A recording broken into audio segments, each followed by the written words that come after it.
So, hi Alika, thank you so much for joining me today. Hi, how are you doing? I'm good. I'm good. So, let's talk about some myths and facts regarding nutrition for PCOS. Yes, So, let's I'll start. I'll start with my first question, which is a lot of people say that weight loss diet they can free us from PCOS. So this is a myth because honestly, a PCOS diet is actually a very specific diet, and you have to aim at certain things like how to improve the insulin resistance, how to balance your hormones, how to improve your reproduction, all of that.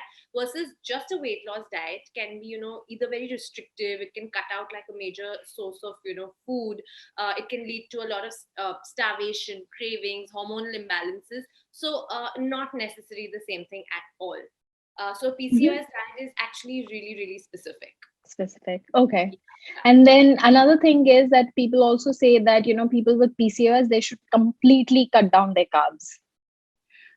No, so again, I'm not a very strong believer of completely cutting out a food group, and carbs have become the devil sort of right now. But honestly, see, when you have PCOS, you have to remember the basics. One is that you have to have low glycemic index foods, ideally below 55.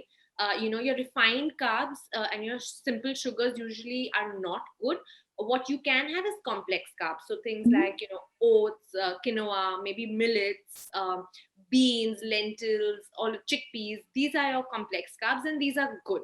So Mhm. make sure you don't completely, even sweet potato, all of these are good complex carbs. So try and have those.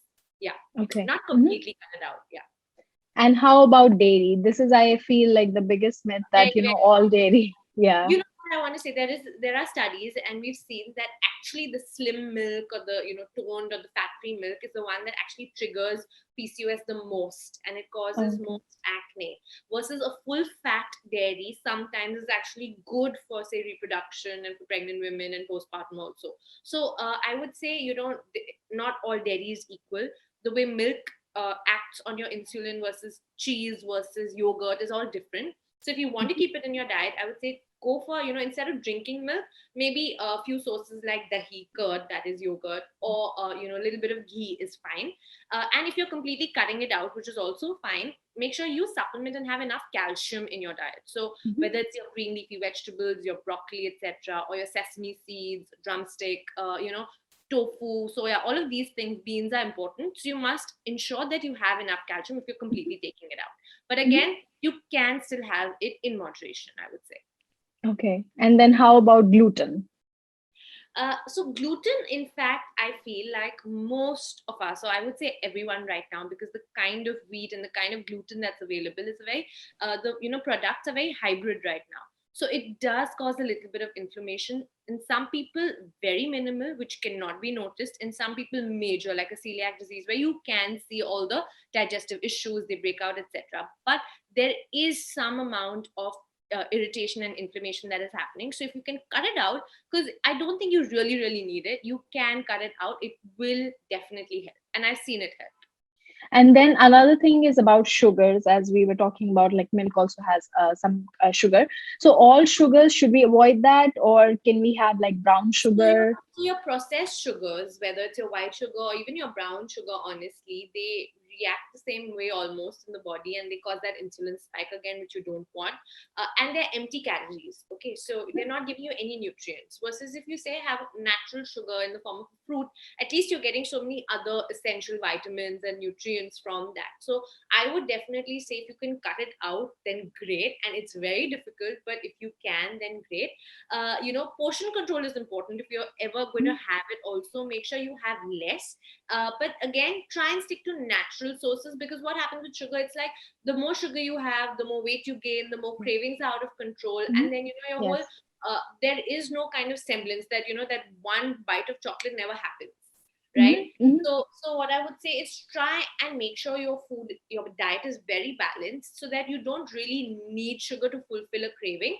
It could be just maybe a little bit here and there. That's okay. Yeah, as I said, natural Okay. sugar. So things like fruits are great. Even Mhm. your root vegetables, things like sweet potato, etc. Mhm. They are complex carbs. They are sweet also. Even so, I would say things like say a little bit of gur, a little bit of honey Yeah. in Mm-hmm. moderation. Again, they do cause a spike, but it depends on how you're having it and how much you're having, right? Mm-hmm. At least say jaggery does have some Yeah. kind of iron and some other nutrients versus white sugar, just Yeah. sugar is completely empty in its calories. Yeah. The question is about fruits. So, if Hmm. we can incorporate fruits, then what kind of fruits? And is there like a time during the day that you should eat fruits and certain time that you shouldn't? Yeah. So two things about fruits. Fruits are good. Okay. Of course, if you do have diabetes and if you have already have a lot of sugar issues, don't have too much. Maybe one or two fruits a day.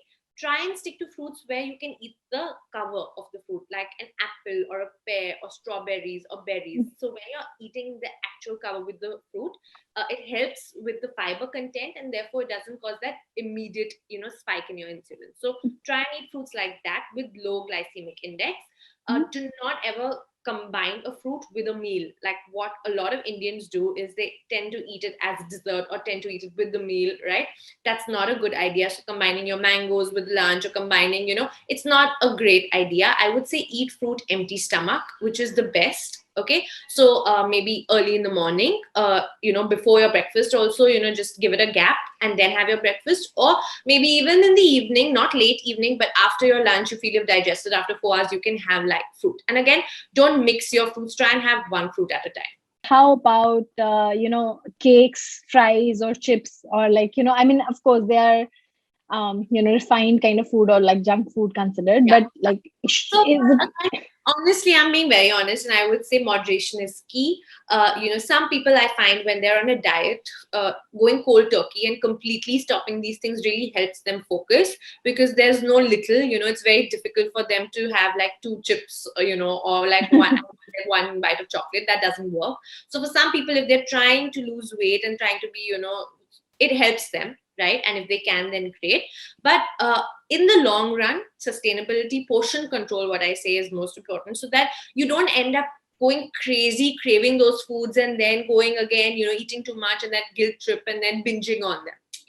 So Yeah. as I said, portion control is very, very important. So if there is an occasion and you're celebrating and if you have a bite of cake, it's not going to really, really harm you. Mhm. But what happens is I find that then tends to push you off your complete focus, and then that one slice goes into two and three and half the cake is polished. I mean, do you think like nighttime is a good time to have fruits? Like, for example, you finish your dinner by, let's say, 7 p.m. or something, then is it a good idea to have fruits later?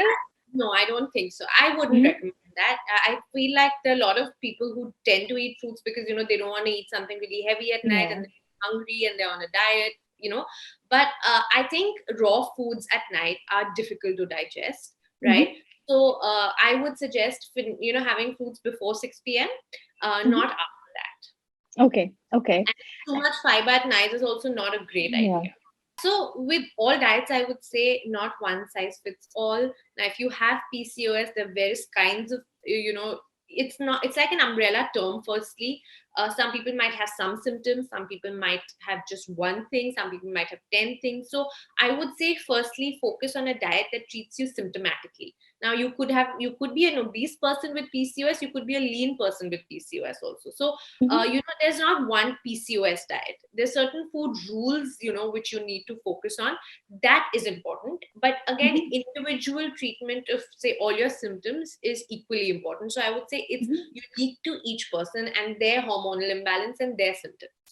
Women with PCOS are overweight because they are not following a proper diet or because of poor diet. Could be obese, but you could also be lean. I have a lot of lean PCOS patients, and does not mean that they don't need to focus on their diet. They equally need to focus on their diet and equally need to focus on their exercise and all the other habits like sleep and hydration and stress management, etc. So it does not mean that if you're overweight, of course, if you're overweight, what that does is it causes an imbalance in your hormones and your estrogen, and chances of you having PCOS are pretty high. So I would say 70 to 80% PCOS women are overweight, right? But it's Mhm. not necessary that if you're overweight, you will have PCOS, or if you're lean, that you will definitely not have PCOS. Mhm. So that connection and link is not true.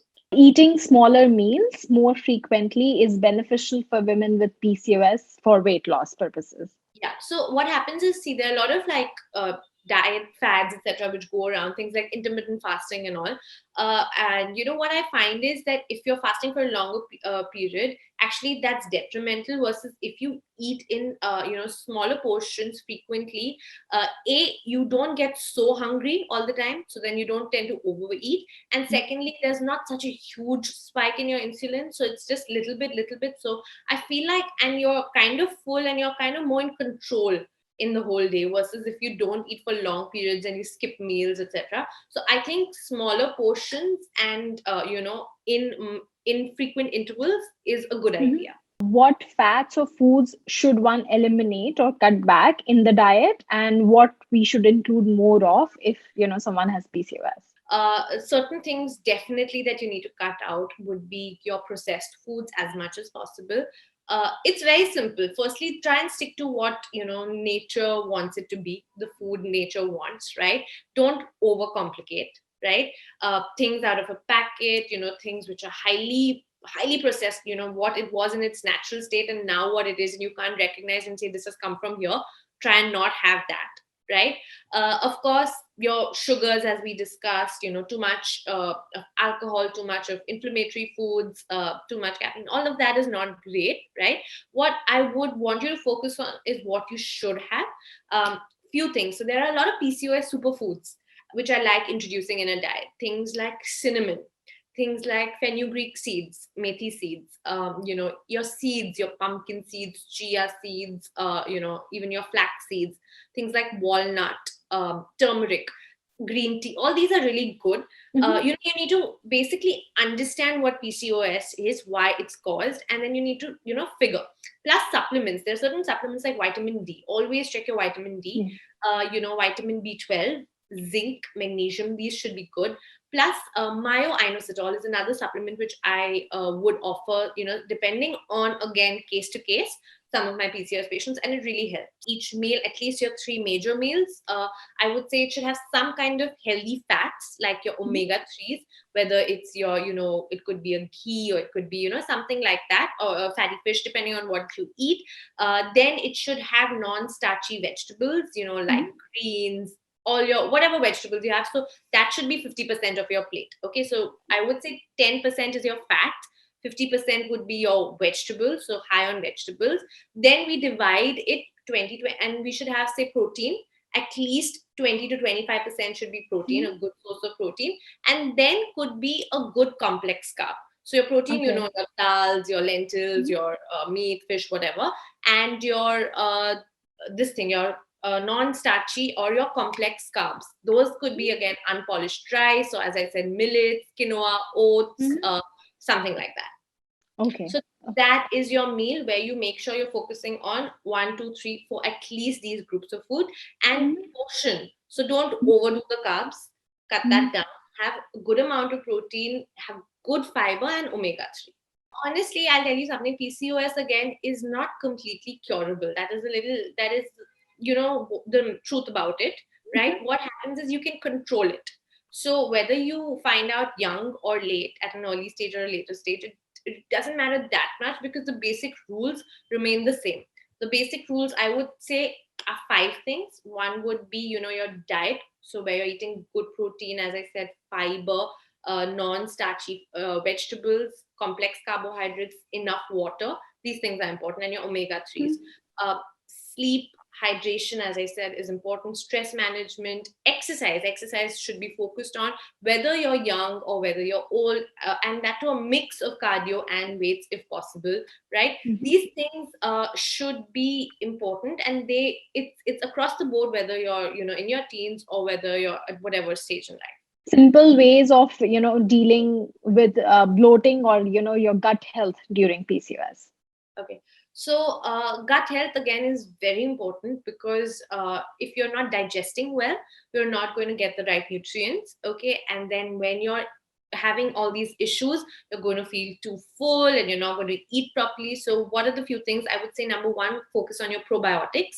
Make sure that, if you take a course of antibiotics, always to take probiotics with it, or to make sure you're eating foods which are rich in probiotics and even prebiotics. So your probiotics would be things which are fermented, things like kimchi, sauerkraut, could be the curd, all of that, right?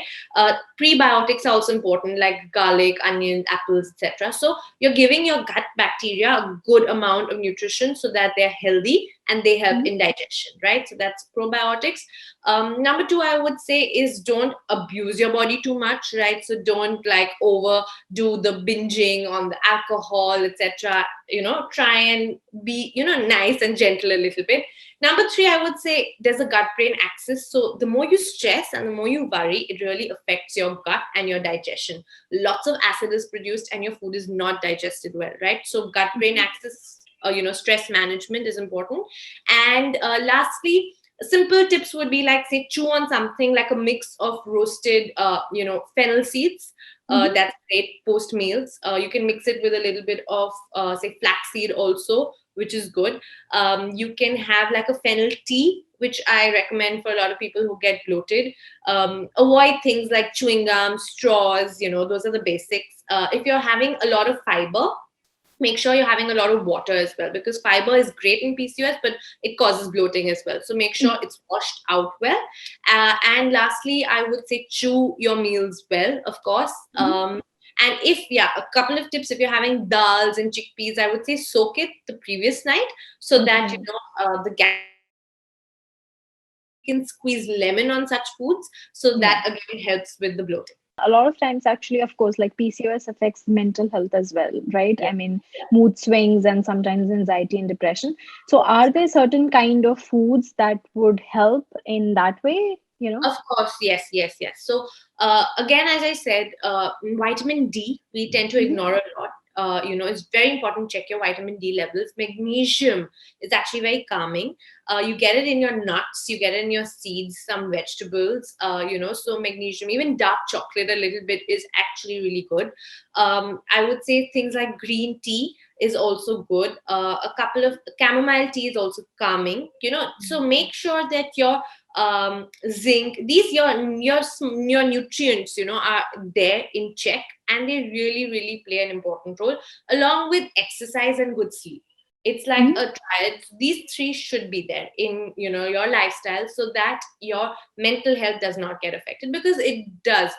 What happens is, when you're young, you get scared whether you'll be able to conceive later on, or you've put on too much weight because of PCOS, or you have acne, hair fall, body issues. It does affect you, and you feel like, why me? I've not done anything, per se. Why is this happening to me? So you need to feel under control. If you do all the right things, then you'll have the right results. So Mhm. these things are important. The acne, basically, I would say a lot of pro anti-inflammatory foods are very important. Things like turmeric, which I really like, licorice, mulethi, which is also really good.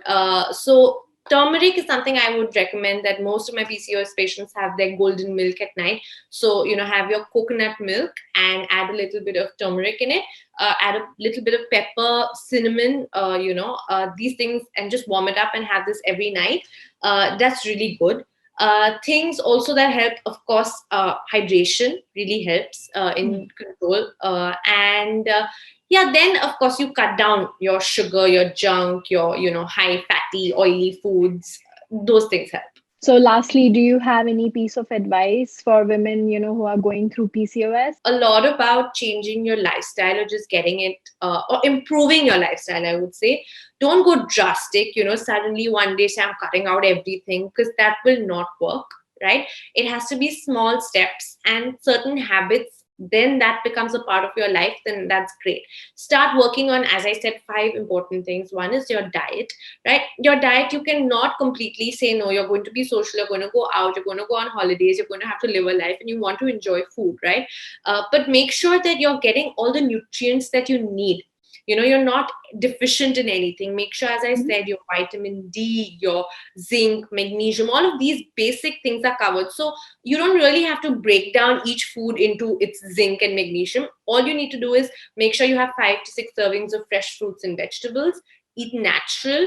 drink a lot of water, have protein, don't forget your protein, and eat as less refined and processed food as possible. So that's covering your diet. Next, I would say is, of course, work with your sleep, work with your exercise. Those things are important. So you basically need to make small sustainable changes, but things which you think, which make sense to you, and it comes from inside. It can't be a doctor or nutritionist or anyone telling you, because I've seen that only when you're motivated from within to really get healthy and correct certain things will it actually become a sustainable thing. Thank you so much, Alika. Thanks a lot for all the information. It was great talking to you. It Thank was you. my pleasure. It was my pleasure.